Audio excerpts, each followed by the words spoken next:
arrancamos con otro cold open. Esta escena o sucesión de escenas que nos llevan otra vez al comienzo del fin, 20 años atrás, en Yakarta, en Indonesia. Cuando comenzó el episodio número 1, se escuchaban reportes de que algo podía estar sucediendo en esta ciudad, en esta parte de Asia. Y ahora la serie se enfoca en eso, evidentemente queriendo tener un enfoque más expansivo de lo que era el videojuego, que de alguna manera quería mantenerlo un poco en el misterio o guardarse ciertas fichas, vamos a decir, para irlas jugando a lo largo de la serie de los videogames. Acá ya de entrada te quiere dar un panorama más global y darte más información de este universo, y nos muestran este comienzo aterrador con esta experta en Indonesia que es llevada por las autoridades a investigar este cadáver, aparentemente en una fábrica procesadora de harina. Estuvieron sucediéndose diferentes incidentes, hay 14 empleados desaparecidos, hay un cuerpo que evidentemente está infectado por este hongo que se ha hecho en cuerpo y mente y que sigue viviendo dentro. Es una escena aterradora, es más Chernobyl. Recordemos que es uno de los coproductores, de los showrunners de la serie, es Craig Mazin, el que estuvo detrás de esa laureada miniserie de HBO, y nos da un panorama realmente aterrador de lo que debió haber pasado haber comenzado a pasar, vamos a decir, a nivel global, sumado a lo que ya habíamos visto en el primer episodio. La doctora lo dice, no hay medicina ni vacuna. Empiecen a bombardear esta ciudad, ¿no? Terrible. Se suma también aquel cold opening de la entrevista, aquella de los expertos, hablando en los años 60 de lo que podría estar sucediendo. Así que esto me parece que es impactante porque uno siempre guarda la esperanza de, bueno, la ciencia nos va a salvar, ¿no? De alguna u otra manera hay que tener fe. El conocimiento científico, la razón, esto es lo que nos separa de los animales, de la barbarie, de la catástrofe absoluta. Estamos en un buen lugar. Y tanto aquella secuencia, aquella escena del episodio 1 como este arranque del episodio 2 nos está diciendo, estamos solos. Y por ahora no tiene sentido tener ningún tipo de esperanza, y va a justificar un poco la reacción que van a tener un par de personajes en un momento nada más. Así que me gusta, es impactante, suma a este tono de pesadumbre, de intensidad, de crueldad, y que realmente no hay razones para tener ningún tipo de esperanza, simplemente tratar de sobrevivir lo más posible. ¿Qué más vamos a ver del pasado? Es un signo de interrogación. ¿Lo necesitamos o no? Creo que eso todavía queda para el debate. Volvemos al año 2023, donde ya todo se ha ido evidentemente al diablo, y había comenzado esta expedición, esta aventura de Joel, Tess y Ellie para entregarla a esta otra facción de este grupo rebelde y poderla intercambiar por la batería, si se puede. El auto. Esto de la batería es bastante videogaming, ¿no? Esto de necesitamos encontrar algún artículo, objeto que nos dé la posibilidad de pasar al próximo nivel o lo que sea, y me gusta como un poco la serie juega, vamos a decir, con esas expectativas. Tenemos este arranque donde Joel y Tess están en modalidad totalmente sobreviviente, le están apuntando a Ellie, no tendría ningún problema en dispararle si ella muestra alguna señal de que la infección está activa en su cuerpo. Y de entrada le dice el personaje de Anna Torv que ellos no son los chicos buenos de la historia. Ellos están dispuestos a hacer lo que sea para sobrevivir y no tienen ningún problema con matar a quien sea. Y eso es interesante porque si lo comparamos a The Walking Dead, siento que estos personajes, el personaje de Joel, están más cercanos al personaje de John Bernthal en aquella serie de lo que era el personaje de Andrew Lincoln, que por lo menos de arranque llegaba un poco con ese compás moral un poco más elevado y claramente la chapa del héroe, ¿no? Estos son personajes que están quebrados, que han pasado absolutamente por todo y que de alguna manera tenemos que conectarnos con ellos haciendo un poco este salto de fe, basándonos en lo que fueron antes, en la persona que fue Joe antes, en la persona que fue en el episodio 1, en su relación con su hija, en su relación con su hermano, una persona sensible, alguien que estaba dispuesto siempre a ayudar al prójimo, con ciertos parámetros, evidentemente, porque ya en aquel episodio cuando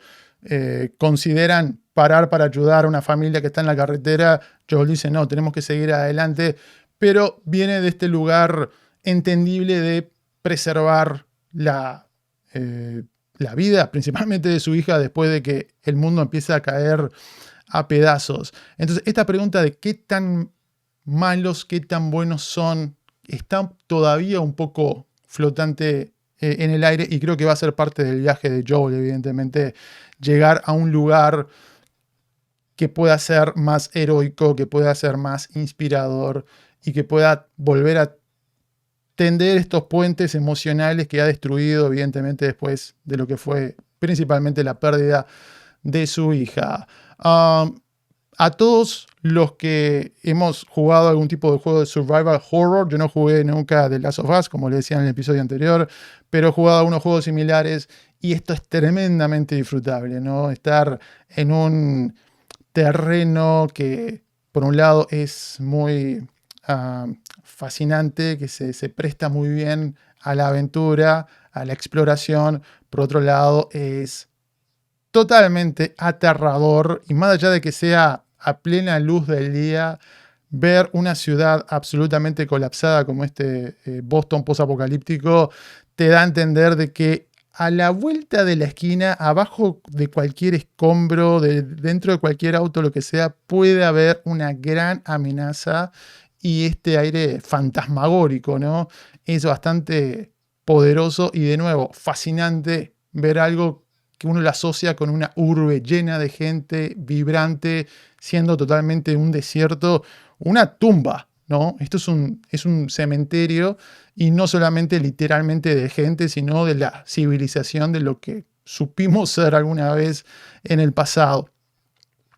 Hay unos toques de levedad que vienen cortesía de Ellie cuando hace unas pantomimas, hace unas convulsiones, se ríe un poco, me parece que le viene bien para comunicarnos que más allá de todo lo terrible que ha visto en su vida, todavía tiene esta energía juvenil, cierto destello de inocencia, de esperanza, que estos otros dos personajes por contraste lo han perdido.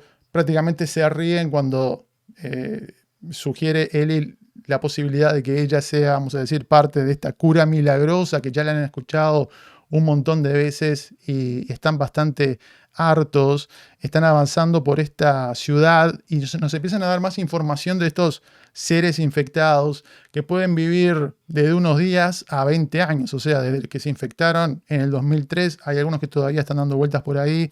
Y algo muy cool es esto de que están interconectados como un enjambre, como una entidad única, y eso fue algo que me gustó también en la novela Cell de Stephen King, ver un grupo de seres zombies o como quieran decirles, que se comportan como un enjambre, ¿no? Y eso creo que le da una connotación un poquito más rica que simplemente, oh, es un muerto viviente, está infectado por ahí, no puede pensar y se queda solamente en ese nivel.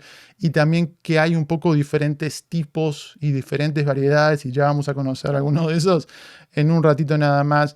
Y otra cosa es que se están expandiendo como un cáncer por toda la ciudad, es algo que sigue y sigue aumentando. Tienen estos encuentros con una serie de estos monstruos, los más monstruosos que hemos visto hasta el momento, cuando tienen que meterse por este museo en la oscuridad, hay que mantener el silencio, los empiezan a atacar y me encanta la fisicalidad de estos seres, cómo están representados, estos sonidos, no sé si son estos lo que le dicen los clickers, porque esto se empieza a hacer como un sonido que es realmente espeluznante. Y la amenaza es tan grande que son muy poderosos. No es la típica, oh, dale un disparo en la cabeza y se terminó el problema. No, le tienen que meter 2 o 3 disparos en ciertos lugares específicos de la cabeza, porque si no, siguen y siguen adelante. Nos enteramos que Ellie salió arañada, pero ya dice, bueno, si alguien tenía que hacerlo, que fuese yo, no hay ningún problema. Y cada vez más se empieza a reconfirmar en Tess que ella sí puede ser finalmente la Mesías, vamos a decir, la persona que puede tal vez ser la bisagra para volver a la normalidad el día de mañana, y un poco le pide a Joel que empiece a creer también. Después nos vamos a enterar que la razón en parte es que ella ha sido mordida, arañada, no recuerdo bien, pero que ella está infectada, y cuando llegan a este lugar donde supuestamente los iban a estar esperando estos miembros de esta facción de la resistencia, algo está pasando, algo salió mal, entran en este recinto, pueden darse cuenta que uno de ellos fue infectado, se suscitó un tiroteo, se mataron entre todos, y un poco tropiezan ahí con algunos de estos tejidos conectores que tienen la raza hongo, vamos a decir, de los infectados, y vemos cómo todos aquellos que habíamos visto que estaban a unas cuadras se empiezan a enterar de esta presencia de estos personajes y empiezan a correr de una manera bastante acelerada hacia ellos, y se sucede algo que a mí generalmente me emociona mucho, que es el sacrificio heroico, ¿no? El personaje que dice, bueno, tengo que hacer algo para ayudar al prójimo, y lo más que puedo hacer es perder mi vida a cambio de que otro sobreviva. Y realmente este personaje de Anna Torv se va por la puerta de adelante, le pide a Joel que la cuide, le pide a Ellie que trate de protegerse lo más posible y que siga las direcciones de este otro personaje, que están hasta este momento en las antípodas, ¿no? Y de alguna manera esta posible familia accidental se está desmoronando, y ella, Tess, era quien se estaba abriendo un poco más a esta muchachita, y Joel se mantenía en su esquina, no en su rincón, cuando tienen esa pequeña escena donde se quedan solos ellos dos. Él un poco como que la corta, no quiere revelar demasiada información, no quiere, seguramente se está protegiendo de tener algún tipo de dolor, a una pérdida, ¿no? Después de tantos años en este mundo, él ya sabe que la mayoría de la gente con la cual él tenga algún tipo de relación va a terminar muriendo tarde o temprano. Entonces, él no quiere arriesgarse a eso, está bastante cerrado, atrincherado emocionalmente, y ese, como digo, va a ser en parte del viaje de este personaje, cómo se van a ir abriendo, y para tener ese arco hay que empezar desde un lugar bastante alejado a eso. Hay gente que se queja un poco que Ellie tal vez es un poquito agresiva además comparada con el videojuego, o que lo mismo se puede decir de Joel, pero me parece que narrativamente es el comienzo, es el punto de partida ideal para ese cambio que tenga más impacto el día de mañana. Ellie patalea, le dice, no quiero irme contigo, maldito, y está muy fuerte la escena cuando fallece Tess, que no es solamente una cosa automática, sino que cuesta prender el encendedor, que caiga en el momento justo antes de que sea totalmente absorbida por esta entidad totalmente desagradable. Cuando la empieza a besar en la boca a uno de estos seres, ya había tirado la gasolina, explota, y allí termina el episodio. Muy sólido segundo episodio. Como decía en el episodio anterior, creo que la serie no está para perder el tiempo, es muy eficaz, es muy eficiente, nos da información de manera bastante orgánica, le suma la cuota de suspenso y de acción necesaria. Por lo menos hasta ahora yo no pido más en ese plano. La realización de primer nivel, las actuaciones realmente más que conforme, y ya sabíamos que este personaje no iba a estar dando vueltas por demasiado tiempo, el de Tess me estoy refiriendo, y ya el segundo episodio dicen, sí, fuera de circulación. No se preocupen, estos van a ser los dos protagonistas principales por ahora y vamos a estar presentando evidentemente más personajes próximamente. ¿Cuál es su respuesta, muchachos, al episodio número 2 de The Last of Us? Déjenme saber en los comentarios. Próximo.